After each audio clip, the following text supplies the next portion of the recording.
and welcome everyone to, I had to look at my calendar to figure out what month it is, as I keep working from home, the days and weeks sort of blend together. So welcome to the August Public Policy Meeting. If you're like me, back in March, as the pandemic hit and things started to shift around us, if somebody had told me then, I would be still doing Zoom meetings and kind of web type connections for all of the meetings I was part of all the way into August, I would not have believed them. And yet here we are. And I would say at this point, it's still uncertain when we'll all be able to meet face to face.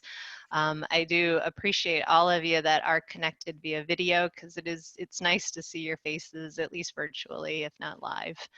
The topic for today, I think, is a really important one for a lot of our members to be able to help educate them on the things that are being done in our state to help us navigate through the economy that we have right now because of the pandemic. So today's topic is the North Carolina Job Retention Grant Program. Back on July 1st, Governor Cooper signed into law House Bill 1023, which created that JRG program, and it provides relief to North Carolina businesses as well as nonprofits that are negatively impacted by the COVID pandemic. And so our goal today is to help you, our members, understand that new program, to help you understand the eligibility requirements, and provide guidance for you on how to apply. If you had a chance to look at the agenda, you'll see we have a guest speaker that I'm going to introduce to you in just a second. But more importantly, Natalie and her staff have built a lot of time in today's agenda for you to ask questions, right? And so as Dan is going through and sharing his knowledge of the program, be thinking about your particular situations, the types of questions that you have, so you can pick his brain, and then after we get off this call, know what you need to do if it is something that you choose to apply for. And so we do have a very knowledgeable and experienced guest speaker today. We've really, over the last several months, the Chamber's been able to leverage all of Natalie's connections and network that she gained while she was in Charlotte. And so last month we had her, close connections through Novant to help us understand what's happening with the hospital negotiations. And today we are blessed to have Dan Gerlach with us. And Dan is a leader in government, nonprofit, education sectors for decades. Can I call you back in an hour? I'm on a training session on Oops, Zoom. I'm hearing some background noise. Maybe somebody needs to go on mute. All right. Yep. So Dan has 25 years of experience in North Carolina serving as a senior fiscal advisor to our governor. President of a $1 billion foundation, founding director of a public policy research organization, and an interim leader of a research university. So vast experiences there. He also holds a Bachelor of Arts, a BA in Economics and English from Notre Dame, and a Master's of Public Administration from Syracuse University. So given his Notre Dame and Syracuse University experiences, he knows what it means to experience a cold winter, and I'm sure he is happier to be here in North Carolina. So we welcome you today, Dan. The floor is yours, sir. Thank you very much, and thank you for everybody, Michelle and Madam Chair, for having me, and thank you for Natalie for the kind invitation. Natalie and I actually worked together prior to her time in Charlotte, and so we've known each other a long time. I have to say to you, she did not pay me for this, but she is one of the most well-respected leaders in the business community with a well-earned reputation of being able to bring people together, really great work ethic, and just a thoughtful and a really a good person. And so Natalie, I'm grateful for you for the invitation for our work together over these more years than perhaps we care to imagine. For me, I had a 1979 orange Ford Pinto that I had when I met my wife of 30 years, and my daughter looked at what orange Ford Pinto looks like and wondered why my mom ever got into it. So in any case, that said, so we're going to share some slides. Hold on a second. Let me see if I can share the slide.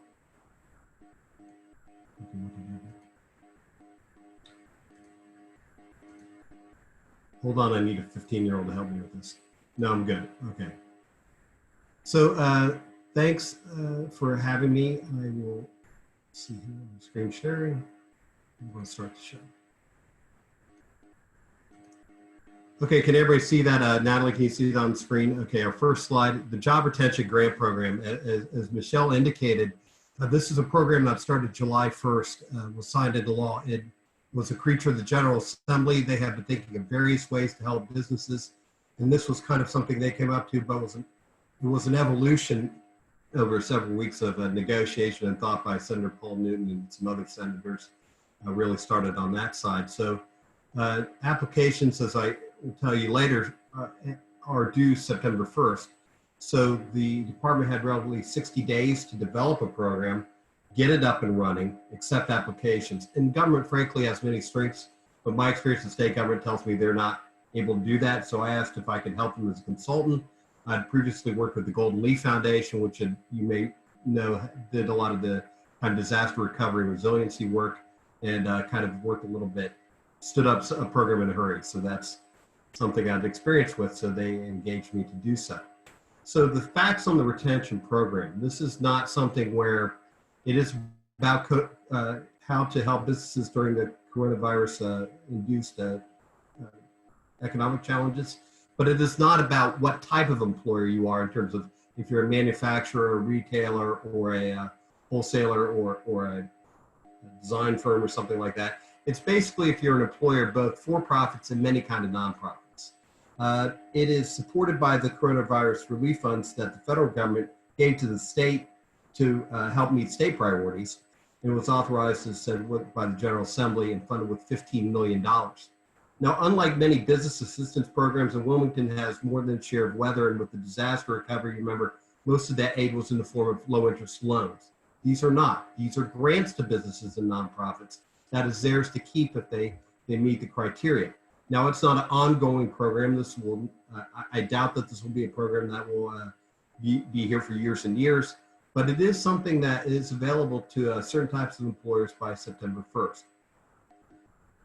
It is a capped entitlement program. And by that, I mean, if you meet these criteria, these eligibility criteria, you'll get some money. And how much money you'll get, we'll talk to in a second. But the first hurdle, there are four main hurdles. One is, are you an employer? Do you have W-2 employees? So this can be private businesses, those that are subject to corporate or individual income taxes, which is about all businesses in the state, or certain types of nonprofits, including maybe C6s, which we'll get to in a minute, but currently 501c3 nonprofits, which are your kind of charitable and educational institutions, and C7s, which are might be a nonprofit recreation facility like a country club or swim club or something like that. So that's the first thing. Are you an employer? You have W-2 employees. Okay, so you say yes. And so have you been offered some COVID-related aid already? And this is for a program for people who haven't got other kinds of help. So the General Assembly said, well, if you've applied or were offered a loan through the Paycheck Protection Program or the State Rapid Recovery Loan Program or the Main Street Lending Program loan, which is a federal program, that's not really very common, but mainly Paycheck Protection or Rapid Recovery Loan Program, then you're not eligible because they're trying to assist businesses and nonprofits that were not offered any assistance through these other programs. Have you kept your employees? And what they will look at there for your eligibility, what we will look at is on their last payroll in February, how many full-time North Carolina employees you had on your payroll. And by full-time, we mean over 35 hours a week on your payroll, all right? And then we'll compare that to the end of May, into your payrolls at the end of May and the end of June. And the reason we will look at it because May is the end of the COVID period, and they want to help businesses and nonprofits that kept employees during that period. But we gave you till June just as another option. It can only help you, not hurt you, because it's May or June, whichever is better, whichever helps you meet the 90% threshold, if at all. And the fourth thing is, well, it's had to affect your revenues. And so if you're a private company, if your sales, when we look at March to May of 2020 compared to March to May of 2019, if your sales are off by more than 10%, that's an issue. If you're a nonprofit, if your gross receipts are 10% lower. So if you're an employer, if you haven't gotten any help from any of those three programs I just named, if you basically kept your considerable percentage of your full-time employees and you've had some revenue effects, you're eligible. So the question is, great, now that looks like me, how much can I receive? So the program for calculating this is similar to the Paycheck Protection Program. And so it's, what you want to do is look at your 2019 average North Carolina payroll. And this includes both full-time and part-time employees. It includes all those. We will count wages, salaries, bonuses, and commissions of up to $100,000.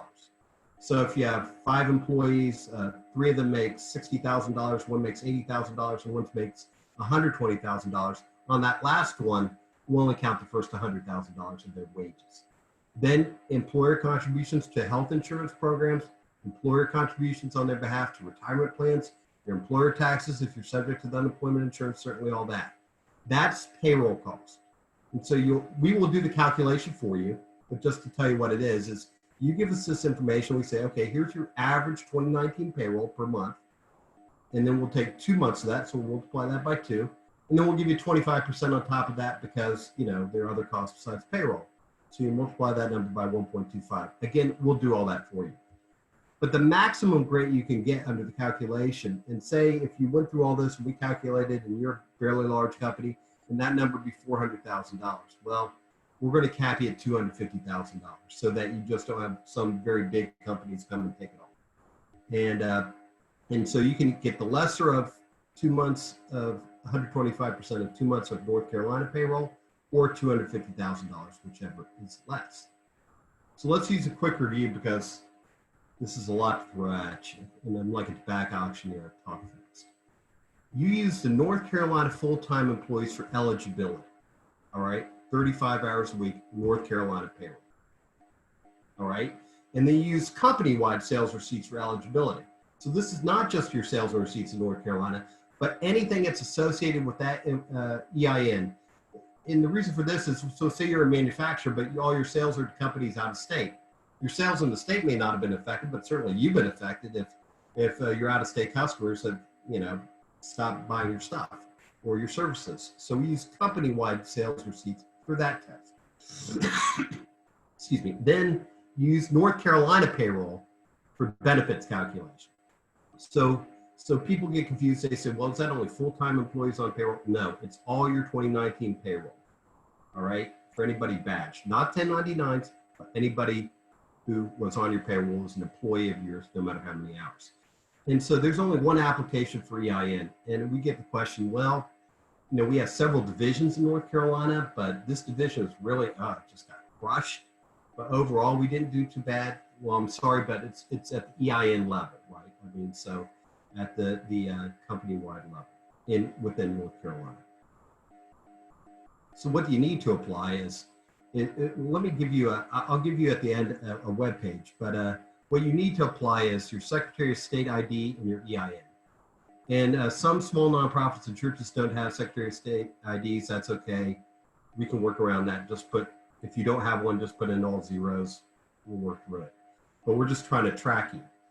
Documentation of full-time employees will look for your the forms you filed, NCUI 101s, or what your payroll office submits to the state employment security, employment solutions, whatever we call it these days, the unemployment office, which is very busy. So we'll look at that as a way just to prove that. You have to document your sales and receipts somehow if you've got that in your QuickBooks or your third-party accounting system. And we're going to look for average payroll expenses. We're going to look for your federal W-3s. If you have employees from out of state on that W-3, just give us the ones in North Carolina if you can. If you can't, try to indicate it some way, shape, or form. And we're going to say that many of the third-party payroll companies have also provided kind of this calculation. If you wanted to apply for the PPP, maybe that wasn't for you, you can still use the same data to help substantiate your the data you provide us. Here's the timeline for the program. As I indicated that the applications are now available. Let me give you this this is adopted from an earlier presentation, but let me give you that website right now. And Natalie, if somebody could post that for me, this would be great. ncommerce.com / or whatever it is, / going that way, JRG. So ncommerce.com / JRG, or if you go to the ncommerce.com main webpage, you'll see a link to it. and there will be a link to the application, a link to frequently asked questions, a link to kind of a sample form so you can look like what you're going into before you open it up. It is a web-based application. We started accepting applications August 6th. You have until September 1st. There's no wavering of that deadline. The General Assembly set that in statute. So if your mom was baking you apple pie, or your kid was playing laser tag and got hurt and you got distracted or whatever, sorry, September 1st, 11:59 is it. And then we will look and we'll review and verify the information given in the applications as we go along as fast as we can. And we'll want to have these approved by early October. And then you'll have to, if you get a grant, you'll have to enter into, sign a contract with us, a grant agreement, and get a report in of how you're going to spend the money. And I'll get to that in a second. But we make all the monies that we give you has to be spent by December 30th of 2020. That's federal law. And the way we'll probably do that is, what we'll do is, when we determine if you're eligible or not, we'll probably ask you for some payroll data from, say, March 1st, 2020 through July 31st, 2020. And then we'll say, okay, we're basically giving you a reimbursement. But that gives us something to show the auditors we're paying you the money for. Because it could be for any legitimate business expense, payroll is kind of probably the easiest for us to get a documentation for. So what are the odds of getting the grant? You know, when I worked at Gold Leaf and when I worked for the governor, I mean, people always ask me, what are my odds of this? So if you're eligible and you get an application by the deadline, 100%, you're getting some amount of money. Now, how much you get depends on, one is, like I said, your payroll up to $250,000 based on 2 months and that, but it also depends on how many applications we get. So it is a cap entitlement, which means you're entitled to some money, but the cap means we only have $15 million. So if we, on September 1st, we go and add up all the applications we have in, and it turns out, oh, we only have $14 million in applications, everybody gets the maximum grant that they're entitled to. But what happens if we get $30 million in grant applications in? Well, that's twice as much of what we have. So what the General Assembly has instructed us to do is go and cut everybody's grant in half. Now, some keen observers of the General Assembly said, well, Mr. Dan, is there a chance for you to go and get more money for the program and then make everybody whole? I'm like, well, I mean, yes, but I'm not registered to lobby on that. So I'm telling you what the existing laws, which has said it depends on if 15 million is all we have. If it's 30 million, everybody gets half. If it's 45 million, everybody gets a third. And, you know, but right now, as of yesterday, we had room. I mean, there's application. We're well below the 15 million in requests. We're expecting more business, but it's not like it's already oversold. So what's the fine print on this? Well, your application is subject to the public records law. And so for those of you who have not had the joy of the public records law, let me explain this. So at the very least, if you put in an application to the North Carolina Department of Commerce and you get a grant, somebody's going to ask us for a list of what companies and nonprofits got the money and how much should they get, and we will disclose that. The information that you give us on your return, that backup information, I ask you for some NCOI 101, some W3 information, anything that is tax related, we do not disclose under state law. That is, we are prohibited from disclosing that. And orange is not our color, so we're not going to do that. Now, there may be trade secret information that you have to indicate. For example, you say, well, I don't want to know, everybody to know how much my sales and receipts are. That's a trade secret. And you can simply check a box for us and say, but you have to affirm that that is a trade secret. You would prefer us to keep that confidential to the extent we will under law. I don't think people are going to get into that. I think any requesters are going to be about who got it and how much did they get. So you're going to have to certify you don't have overdue tax debts with the federal, state, or local governments. And by that, we mean seriously overdue, like 90 days, like the Department of Revenue has hunted you down. You haven't gotten into a collection, an agreement on how to pay. So it's not like a day overdue. It's seriously overdue. And there's a term for that in law.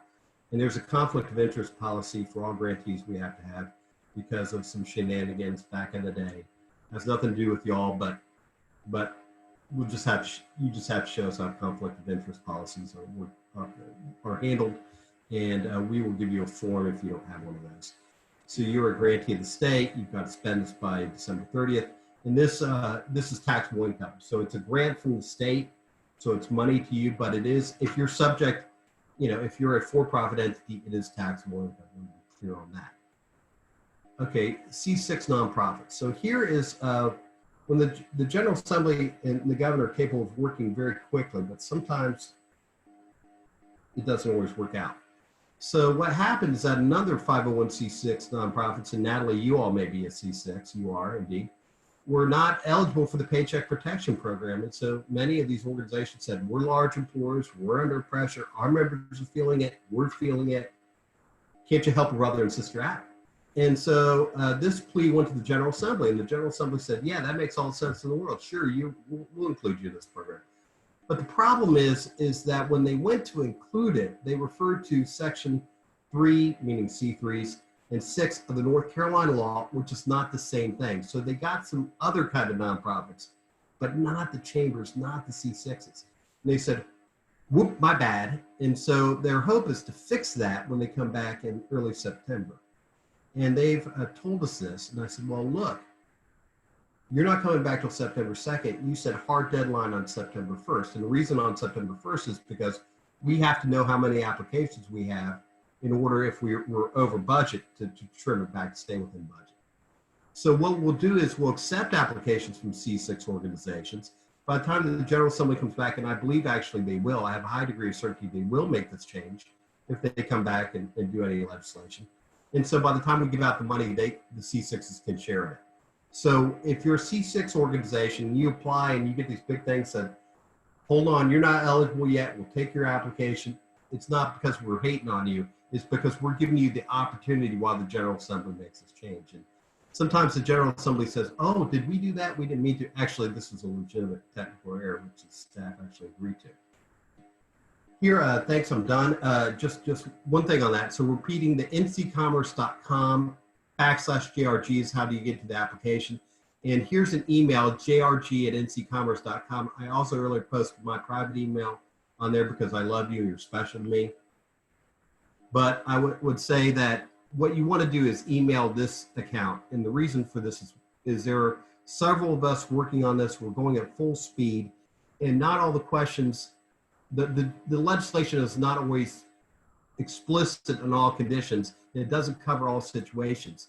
So if you email that account, then that reduces the chance of you getting a different answer from Mark or David or Lindsay or the other people, Susan, whoever's working in the department, and Dan, but gives a chance to talk about it and make sure we're consistent in our responses. And we had a commerce webinar the other day, and I'm a type A, I'm in charge, but the other guy presenting was type A, he's in charge. So we answered at once to every question, but luckily we didn't ever contradict each other. So we were getting better at it, but just that's a way to ensure consistency and to reduce confusion to the extent possible. Madam Chair, I yield the balance of my time. Dan, that was excellent. What an extremely well laid out presentation that I think probably gets at the vast majority of the questions that were out there. I especially appreciated the slide on the fine print, and you really helping people understand if they do choose to apply for this grant, what the consequences are, the positive consequences, and what for some people might be viewed as the kind of negative consequences. I also really appreciate the clarity that you gave everyone on the timelines and the firmness of that September 1st deadline. It's part of the reason why Natalie and I, when we talked, we moved our normal public policy meeting up a week. Normally we wouldn't be meeting till next week. This at least gives people 8 business days to be able to get all of this pulled together and submitted by that September 1st deadline. So again, excellent job. My guess is, though, there still might be some questions out there. So I am now going to open the floor. Yep. I'm sorry to interrupt. If I might just share that Dan has agreed to, actually he's already sent his presentation to Megan. So we will be able to email that out to everyone who registered. We will also, she's also recording this meeting. So we will post the video from this meeting and the slide presentations, because We have a lot more members who need to hear about this. I would encourage you, when you see that, to post it wherever you might also have contacts that need access to the information. All right, great, thank you. So Tim, that I think answers the question you had about if the presentation can be shared. If there are other questions, you can either just, we're a small enough group. I think if you go off mute, I can see you take yourself off mute and I'll recognize that you'll have a question that way. You're also able to put it into the chat feature and type it in, and then I can present that to Dan. All right, Rob, go ahead. The floor is yours. Thank you, Michelle. Dan, one of the keen interests in this program are with the smaller nonprofits, here in New Hanover County, and some of them are arts-related, arts and cultural, who things like historic homes, the Bellamy Mansion, etc., as well as the theatrical production companies, etc., who did not qualify for the PPP. So they, of course, were very excited when they heard about it. Yet some of these don't have traditional W-2s, but rely more on 1099s just because of the nature of their business. Would that bounce them out of this program if they don't have W-2s, or is there a workaround for that? I'm afraid, Commissioner, there is not. I mean, if they have any W-2s, right? I mean, if they have like their executive director is a W-2 and then everybody else is not, that's fine, but not for the contractors. I mean, I think the General Assembly designed this program. They're actually trying to get to, when they originally started, for larger companies, right, who did not qualify for the PPP. The particular legislators involved were very worried about the burden of the state franchise tax on these businesses. We're actually targeting that and then morphed into that. So it kind of picked this up. Nonprofits were added kind of at the end. All that is to say is 1099 is not this program, but what we're doing, Commissioner, is taking that back. We've heard that concern a lot, and bringing that back to the governor's office to tell them, because they're right now working on their next phase of strategy, because this money has to be all spent by December, this particular pot of money from which this $15 million comes. And whatever the Republicans and Democrats think about each other, they're sending money they already got back to Washington. Nobody wants that. So they're trying to figure out a way to deploy it. But we've heard about this challenge with entities that do 1099, and we're sending that back. Thanks for the question. This, however, may provide some help, but not the kind of level of help that they would like to see. Thank you. You're welcome. All right, Commissioner Zappel, thank you for kicking us off with our first question. All right, what other questions are out there? Again, you can just take yourself off mute, and that'll be my visual trigger that you have a question. You can kind of raise your hand. You can type something in the chat group. Okay. Go ahead, Commissioner. Thanks. Certainly wanted to give everyone else an opportunity, but Dan, what kind of guarantees do we have, or excuse me, are there guidelines or safety rails so we don't see what happened to a certain extent with the PPP money, where we had a number of very large companies and essentially people who had the inside track, to come in and absorb what's not a lot of money, $15 million. I'm sure that's at the front of your thinking. Could you detail how you're going to control that? Thank you for that. So what's the saying? This is not my dog, I'm just walking it. So we're executing a program that the General Assembly set up that the Commerce Department did not have say in, and I was brought in kind of as help with emergency, but I'll say it this way. The good news is that it's not first come, first served, Commissioner. So in other words, that the problem with the PPP is that first round got eaten up by kind of this had some relationship with the banks, had special connections. The good news is you don't have to go through an intermediary like a bank to get to the department. It's just straight ahead.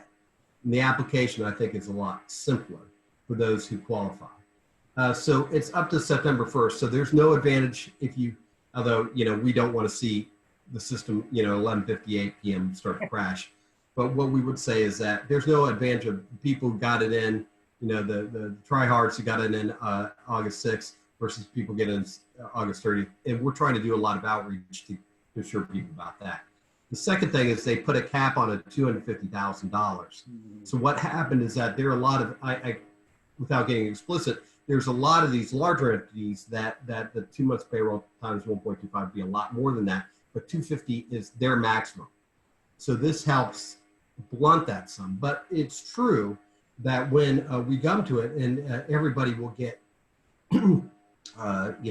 up to maybe get a certain percentage of what they get. The bigger entities will get more than the smaller entities because that's how that works.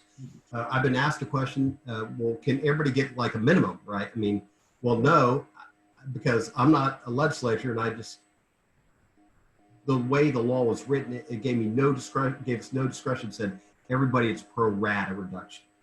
But I would say that I am a betting man, but I would say that the idea of we might be, if we have legitimate need and demonstrate to General Assembly there's more money, we could spend more money, we might be able to get it. So everybody could get what they want. Thank you for that. Dan, one of the things that I especially appreciated in the presentation as you reviewed the eligibility requirements, it at least made me feel that the state had done a very thoughtful job as they passed this bill. I like that it's focused on people that have not already received some other form of COVID relief, right? And so it's really targeting people that have not yet been supported. For somebody who personally believes in the importance of job and job creation and maintaining jobs, good paying jobs, I think it's wonderful that the eligibility is focused also on W-2s and the number of employees that people have.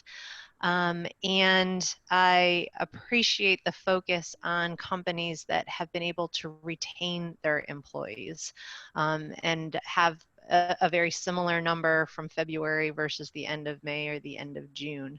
And so I know sometimes we jump to put things in place because we think it's the right thing to do. We want to react when there's economic uncertainty all around us. It seems like the group was able to be very thoughtful as they put this together, but get it out in time to be able to have an impact.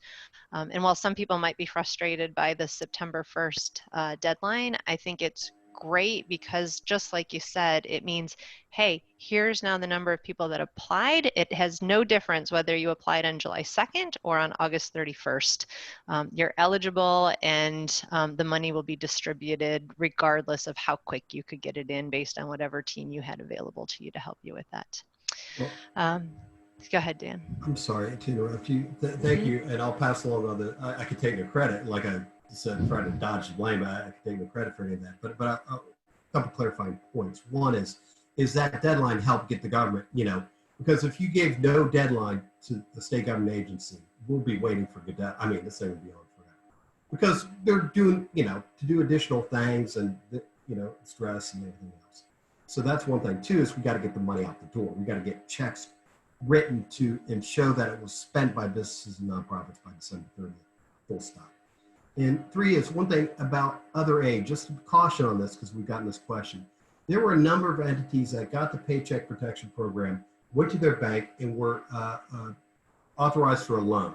And then they decided, I'm not sure if we qualify it because the federal government kept moving the needle, and then we're going to audit you and we're going to, really get into your business. And then so some people said, no, we'll just give it back. And so they said, well, if we gave it back, we didn't really get it. Can we still participate in the job retention grant program? And just to clarify, very bad news is no, because you were offered the opportunity.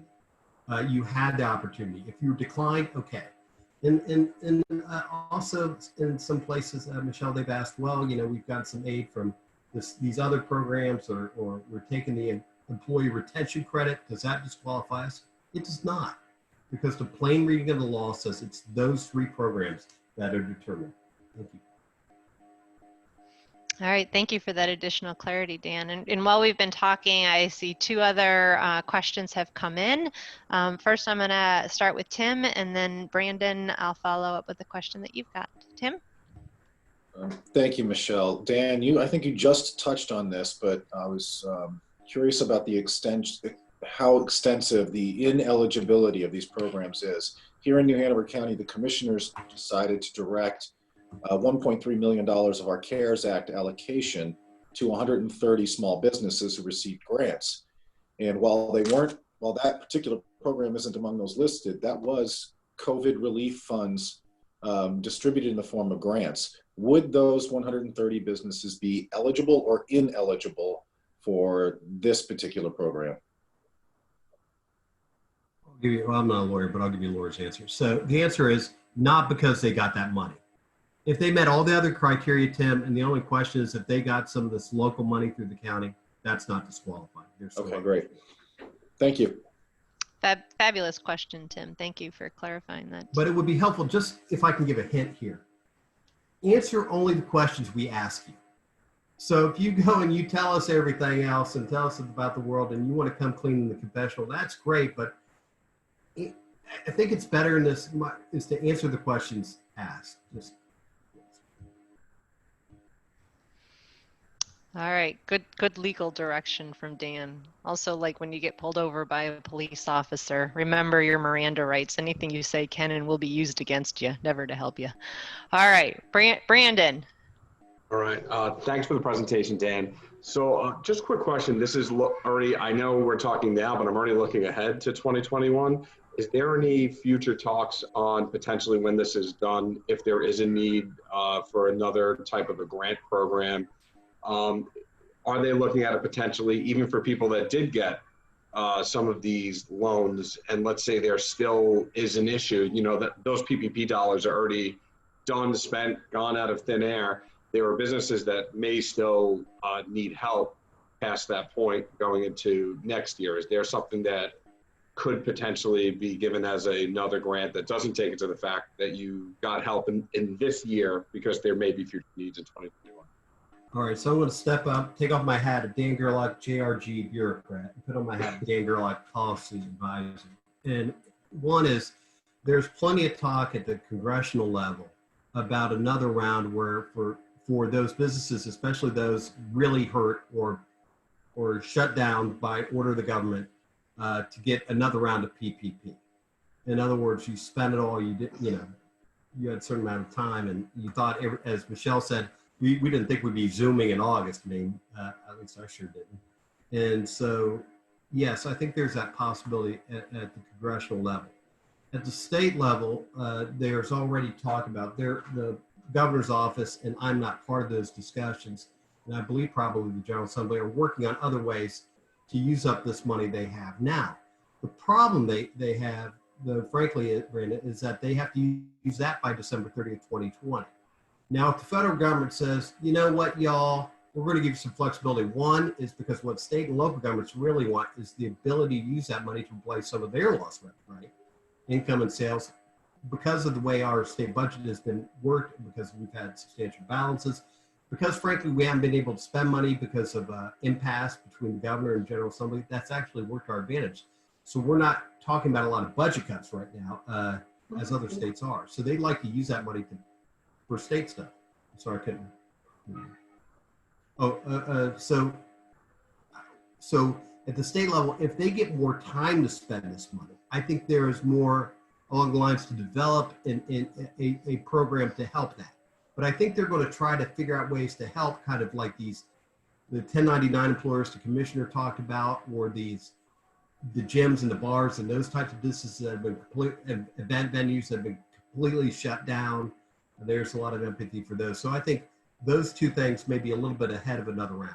Okay. Dan, I do think the biggest help that can come to small businesses is that, not the flexibility program, but the one where you would just sign a one-page attestation form instead of now going through the arduous process of all the paperwork for PPP loans. So I don't know, but that's a federal thing, obviously not a state thing. Is that correct? Yes. Okay. That for the PPP, that is correct. Yes. Yeah. There's that discussion. Now, the problem is at the state level we have is that Congress may be able to authorize that for their own federal things. But at the state level here, I can tell you from going through disaster recovery, is this, the federal government says, here's money, just go out and help people. God, they're so hurt they need help. And so you go out and do exactly that. And then come the federal inspector generals. and the federal auditors to come tell you how, well, we're going to change the rules on you in the middle of the road.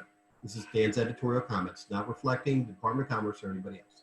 But what I will say is we're worried about that too, because when they did this money to the states, the other thing they did is said, well, by the way, we're going to have federal auditors oversee it.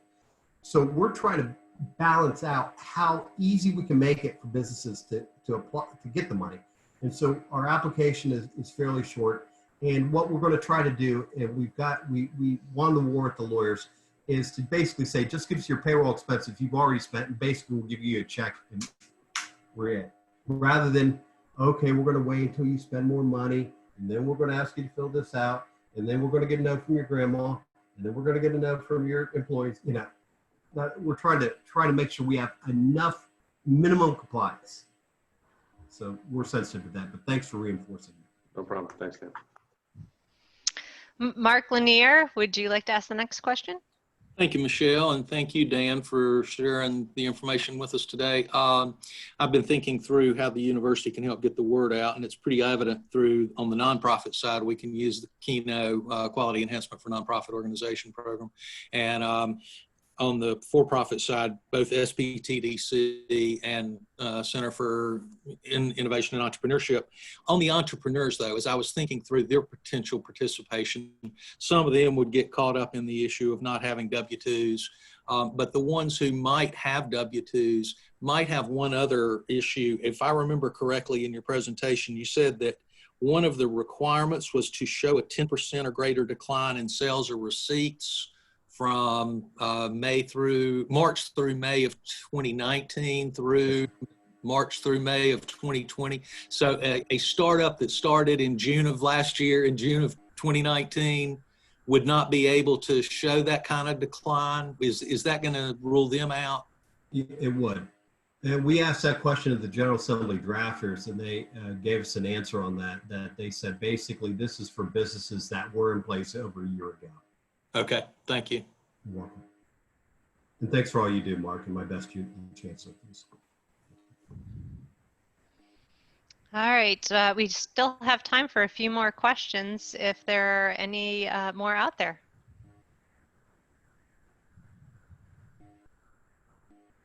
Commissioner Zappel.